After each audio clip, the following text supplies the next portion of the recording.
it streaming already? Yes, it is. Okay, let's go. Hi, YouTube. Okay, let's. Give me a minute. I'm gonna adjust the phone. It's a little bit. Okay, the background to let me set up YouTube first so that we can record it down so that people who miss this talk can listen. Oh wow. Okay, how about this? Oh yes, that's good as well. Move this back a little bit more Okay, wait, we're trying to adjust. to the side. All right. Can you see the comments? No, I can't, which is a problem. Wait, let me see where I can do this. Okay, you know what? Let's do this. Okay, sorry guys, we were just having some logistic adjusting. Okay, that's good. Okay, yeah. Whoa, sorry, yeah. All right, cool. Okay, sorry, the three screens, so it's very difficult. All right, good. Okay, good evening, ladies and gentlemen. Okay, how was the day so far? Does the ladies in Premium Mall enjoy the shopping? I hope you guys do. Okay, some great deals there, but tonight I thought I would just wrap up a little bit with a very interesting topic. The title of my topic, I've got slides. I got slides for them. The slides, you can get the slides. You can get the slides by typing. For those in Facebook, you can type unhappy plus one. Unhappy plus one. One word. Unhappy plus one. The slides are there. Okay. The topic actually was inspired by increasingly number of people who are high net worth individual. They're coming to me and ask me, Mr. Lu, we need help. You'll be surprised. You would expect that people who write to me are people who are generally in financial trouble or not so well to do, asking for advice how to grow their wealth, right? Then you're wrong. 70% of people come to me when I look, because most of the time I ask them, what's your income, what's your wealth, what's your wealth. It's okay. Normally they will share because I don't know them, okay? So they will share with me privately and things like that. And when I look at it, oh wow, 70% of them are very well to do. And surprisingly, those that are well to do have money management problem, okay? So after getting increasingly number of these people coming to me, I've decided that maybe I do one shot sharing to share with everybody what is the main struggle of the rich. It's very surprising that the rich are actually very poor in managing their money. I've got my highest net worth individual that come to me when I look at his books, net worth maybe $50 million, asking me, Mr. Lu, for help. I would say, wow, $50 million need my help. Oh yes, he needs my help. Okay, when after I look at it, he needs my help. So I've actually entitled these slides to address these people, and for those people who are not well to do and say that this talk is not for me, that you're wrong. This talk is for everybody, because whatever hit the rich, okay, hopefully is something that you can avoid. Cool? Okay, are you guys ready? You guys are ready? Can we have some signal or something like that on Facebook and even on YouTube as well? Cool? Hello? Ready or not? No signal one. Okay. Okay. Ready? Yeah. All those people on YouTube. All right. Cool. Okay. This is my 118 talk. 118 talk. Okay. I'm just counting. The first slide is on some disclaimers. Okay. Some disclaimers. Just saying that this is for entertainment, for education purpose. Okay. This is not a guide to tell you whether to buy or sell shares. Okay. Please don't. Please don't take it in the wrong way. All right. Now that the disclaimer is gone, do you know actually how many millionaires are there in Singapore? Okay. Now you say, Mr. Lu, millionaire, no big deal. Okay. There are, as of last year, 270,000 millionaires in Singapore. Okay. There's an article actually put down. I think REF plus one is working. Okay. You type REF plus one. I put all the articles references there. So I'll just read to you. There are 270,000 millionaires in Singapore. Okay, of which 1,361 are considered high net worth individual. I suspect high net worth individual means people with $50 million or more. Okay, So in short, about 5.5% of the adult population are millionaires. And usually those people who write to me for help, and it's not that I don't entertain questions from all walks of life, okay? It's uniquely that these people come to me when they ask me for help are usually millionaires or multimillionaires, okay? Which is very surprising, okay? And what are the usual problems that they have? They say, well, Mr. Lu,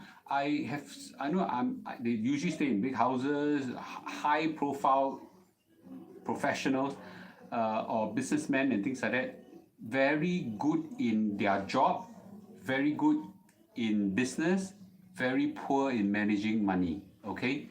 And that's an area really that I want to address this issue, okay? So for those people who are watching my YouTube channel, okay, I will make sure that this is recorded down so that later people can get to watch it, okay? The first and foremost thing about the rich in Singapore, most of them, okay, most of them have this problem.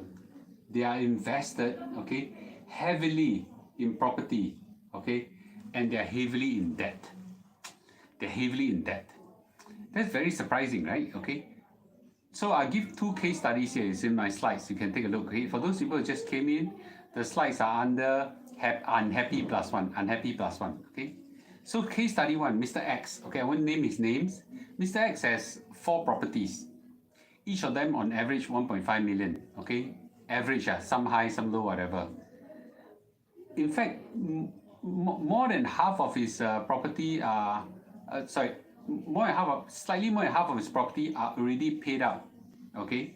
But he has roughly, okay, so 4 times 5 is about 6 million. So he roughly about $2 to $3 million of debt, okay? He's a very senior professional, very, very senior professional in a very big company, okay, very senior professional, and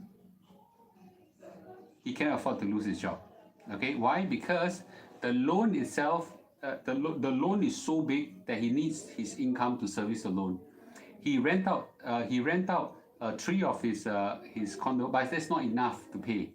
Okay, so his ordinary account is completely empty, wiped dry by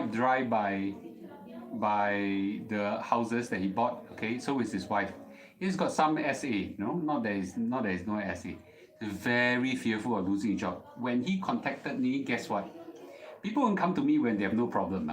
People come to me when they actually have problem. And in the case of Mr. X, his company is starting a huge retrenchment exercise. Do you know in retrenchment exercise who actually get cut off?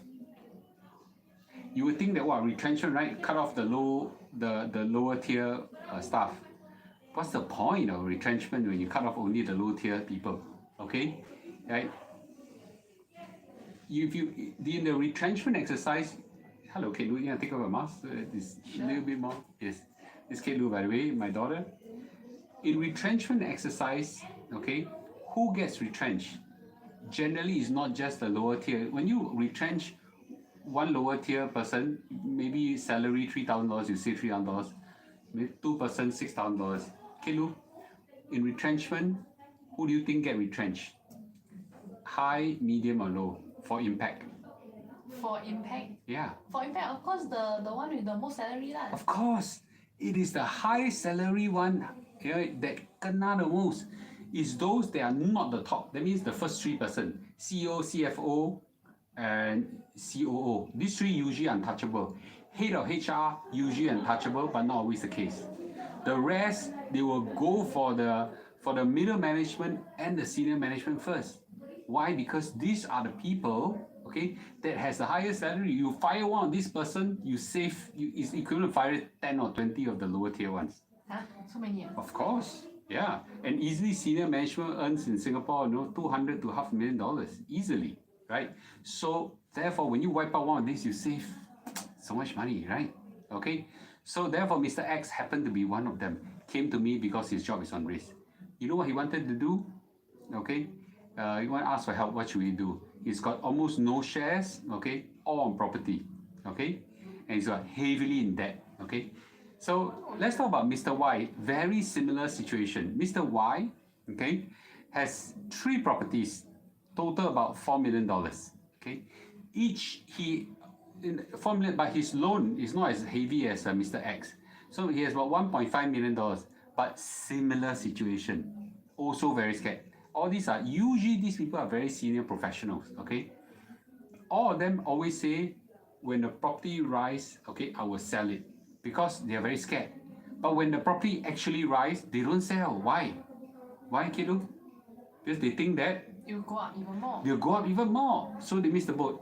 So when do they actually decided to sell? When it's gone until When suddenly the market dips, right? In this case, remember in December, the government announced cooling measures for the property, hit the property measure with a serious jalat ABSD, additional buyer stamp duty. Then they say want to sell. Okay? Again, this couple kosong in their OA. Retirement money is all in bricks. Why is it in bricks? in the house. In the property, right? Miss the boat in selling. So basically, what is the problem with their financials? Why do they come to me? They're not happy, you know. That's why I entitled this slide "Unhappy Plus One." Why? They are rich, you know. Net asset, they are rich, you know. Millionaires, all millionaires.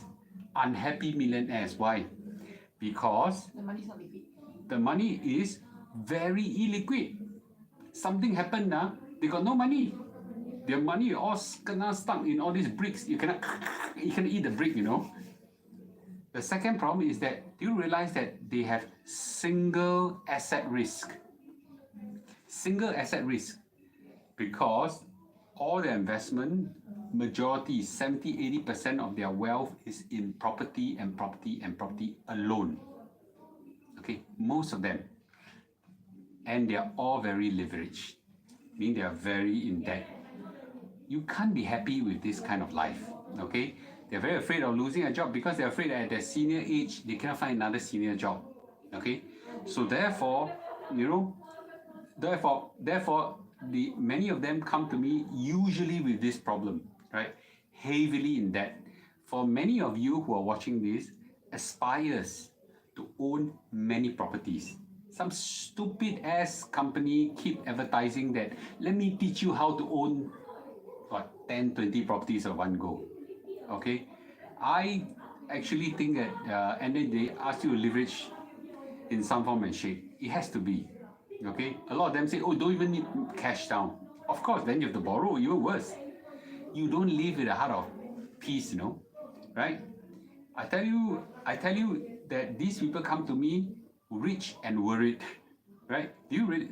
What's the point of being rich if you're not happy, right? You agree with me? Correct. Agree with me, please do something, you know? I also. Yeah. What's the point? What's the point? I'd rather be $1 million, poorer and happier, right? What's the point of being so rich and being so worried and being so stressed and having high blood pressure whatsoever? That's no point of that, right? No point. Absolutely no point. Okay?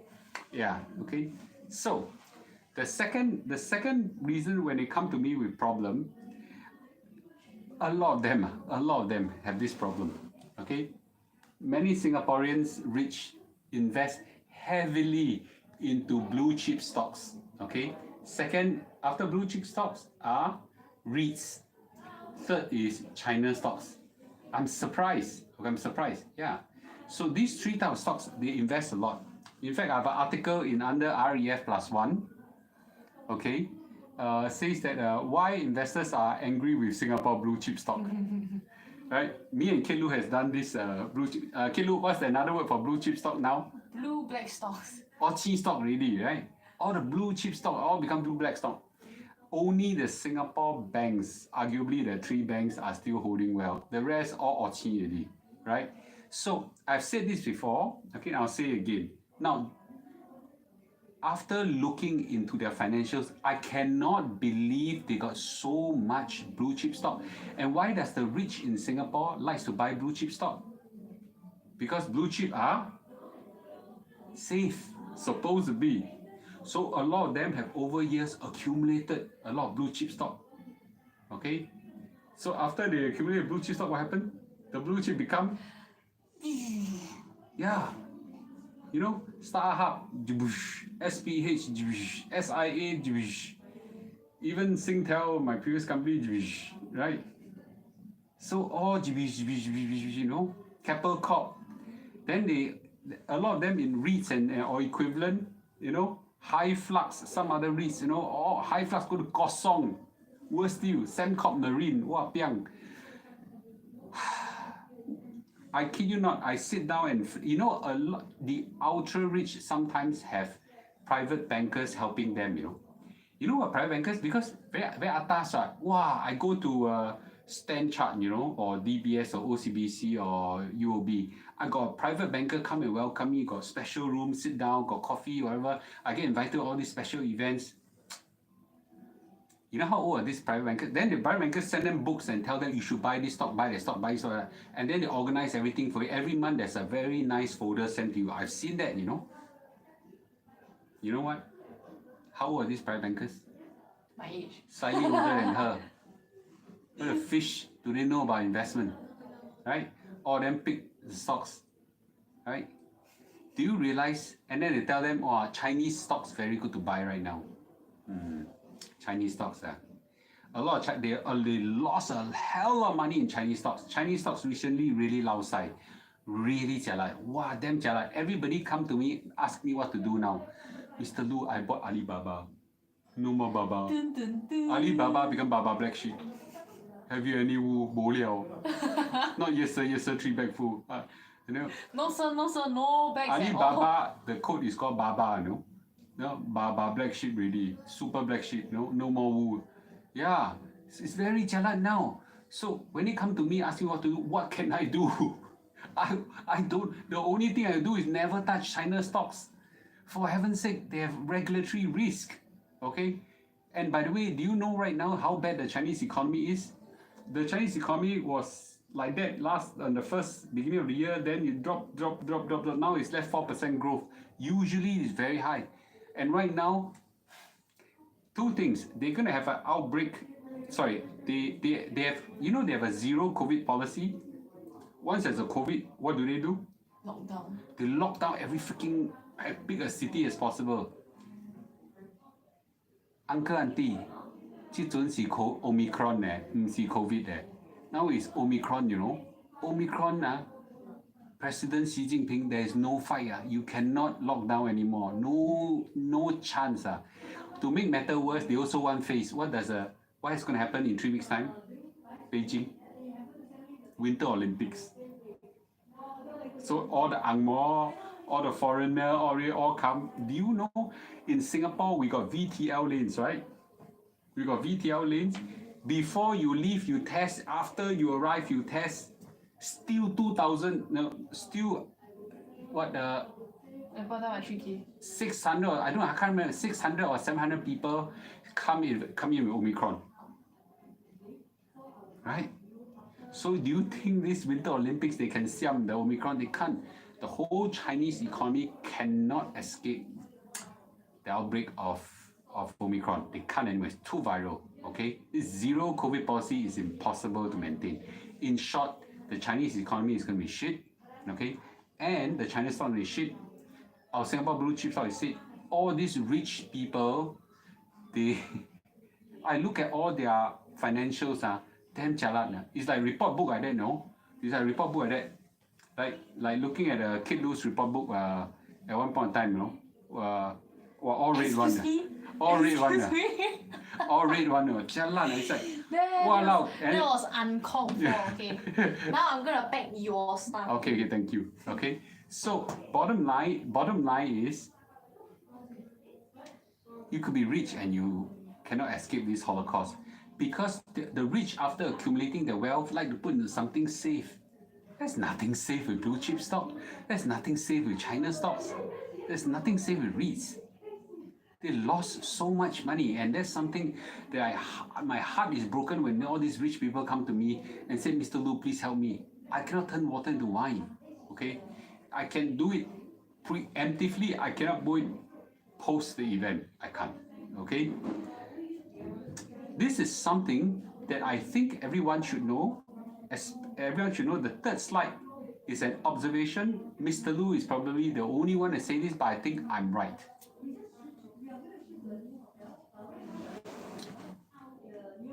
Good professionals and good businessmen are not good investors. I say again, okay? Good professionals and good investors are not, sorry, good professionals and good businessmen are not good investors. Okay? If you are a professional and a good professional and good investor, a good CEO, good professional, very high ranking or whatever, you're likely on this side. But these are very passionate people, very excitable people, because to do a job really well, to run a business really well, you really need a hell lot of passion, high energy. I talk about that throughout my whole life, right? To you all, I share a lot. High energy, high passion. Look at BE, highly emotional, highly charged, chongster, whatsoever. Is this trait good for investment? No. To be a good investor, you need to be like this guy. Okay? You need to be like this guy who is very calm, steady, emotionless. A good investor needs to be emotionless, that neither gets joy when the market goes up or neither get fearful when the market goes down. Completely, yeah. I have a good fund manager who manages a lot of my funds. In his own words, he says, I'm 90% robot, 10% human when it comes to investment. Mr. Lu is not anywhere close. And that's why he manages he managed a fund size of I don't know, $300 million USD, something like that. And I think bulk of the fund is his. Okay, I have a very, very small share of the fund. Okay, but he's really very good, but he's very emotionless, very unexcitable, boring. My guess is, just calm, peace. I didn't say this alone. Who else say this? In the words of Warren Buffett, okay, and you can read the slides, I actually put it there. The most important quality of an investor is temperament, not intellect. It's not brain power, it is the heart. You need a temperament that neither derives great pleasure from being with the crowd or against the crowd. Okay? So therefore, good businessmen and good professionals are very passionate, high energy, emotional creatures. But when you apply them, when they apply their energy into investment, they will flounder. And that is why in business, B is a better business person. When it comes to investment, I'm a better investor because I don't give a shit, when the market goes up or down, whatsoever. But she cares a lot. So in that sense, just digress a little bit. Husband and wife, you need to have this combination. The only thing I'm really passionate about is sharing this with you guys. Okay, that I'm very passionate about. Okay, but I stress this important thing, that if you are a good professional, a good businessman, you're unlikely to be a good investor. Okay, and then one last point is that the rich love to stock pick. The rich love to stock pick. Okay, and I've said many times that stock picking is not a kung fu that most of us, including Mr. Lu, can handle very well. Okay, so therefore, please, okay, when you are, the problem with the rich is that they're very proud people. Most of them. When I say proud, doesn't mean they kind of 操死, very 好脸. No. They have a lot of pride in what they have achieved, and that is important. Even I have a lot of pride in what I've achieved in life. But that pride gives a false sense of confidence and they apply that sense of confidence and the know-how onto investment. My goodness. Guess what? If you are good in business, doesn't mean they are good in stock picking, If you are good in running a company and running a business or whatever, doesn't mean that you are good in picking stocks. So therefore, what I want to share is, okay? That's my wife, by the way. Oh, For those people. sorry. No. Okay. No, don't go away. I'm sharing a topic about you and me. Oh, is it? Yeah. No, I say that good businessmen, good professionals are unlikely to be good investors. Okay? And I say that you are a very emotional, highly charged energy chongster, but you're emotional, and that's why it makes you a good business lady. On the other hand, I'm more calm, more steady, whatsoever. That's why I'm not so good in business, but I'm good in investment. Good couple. Agree? We are very different. Okay. Okay, enjoy. Okay, I'm finishing Sorry, soon. Okay. So therefore, what I want to share is that do not just because you are good in your field of work, good in making money, doesn't necessarily mean you're a good investor. Not at all. So your temperament may be in conflict with a good investor. Okay? So it is important to realize that the mistakes that the rich make actually applies to all of us as well, whether we are rich or not. Do you realize that? Whether you are rich or not, okay, you will make the same mistake as what I previously described. Bulk of the Singaporean investors, maybe for some from overseas as well, are in love with property investment. Bulk of us love stock picking. Bulk of us, okay, are heavily in property debts and so on. So therefore, okay, what should we do? Okay, it goes back really to what I've always been sharing. Okay, number one is there's really no point of being rich and unhappy. Really no point. You agree with me? What's the point of being so rich and unhappy and so fearful, right? So, and what's the point of earning so much money to lose it all? I kid you not. When I saw the losses of some of these people, they work so hard, make so much money, and give it all up in investments. Really painful, really painful. Hundreds of thousands of dollars, in some case, multi-million dollars just lost. Okay, so we arrive at my second point is diversify. Don't be a single asset investor. Okay, diversify out into smart assets. Okay, if you want to, you can invest in property. There's absolutely nothing wrong with it. Don't have single concentration risk, right? If you want to invest in stocks, spread it out. What a lot of them love Singapore stocks. Your income is from Singapore. Your house in Singapore. Your CPF in Singapore. Your cash in Singapore. Your wife is all in Singapore. Do you really want to put more stocks in Singapore? Okay. Even if you are patriotic, that's not how you put money. Okay. So the third point is something I share for the first time. Okay. It says avoid investment strategy that requires heavy emotional strength and conviction. Avoid an investment strategy that requires heavy emotional strength and conviction. For example, you have an investment strategy that requires you to buy, okay, when it's low and sell when it's high. Let's say you have this. It could be for houses, I want to buy when the market is low, and I want to sell when the market is high. That requires too much emotional strength and conviction, because when is it when it's low? When it's low is when there's completely blood in the street. There's a lot of fear, there's a lot of anxiety, there's a lot of pain whatsoever in the street. That's why there's a lot of opportunity there. But in that kind of time when you didn't buy, you are scared whether your cash is enough, you're scared whether the market will crash further. That kind of thing requires too heavy and emotional strength. Too heavy, way too heavy. Okay? Yep. And therefore, that kind of investment strategy is really too xiong. Okay? So my thing is that all the while I'm a firm believer of passive investment. Just what do I always tell you to buy? Just buy the market rate. Just buy S&P 500 and just leave it there. Don't look at it for 30 years. Okay? She has got more than 30 years. 40 or 50. Okay?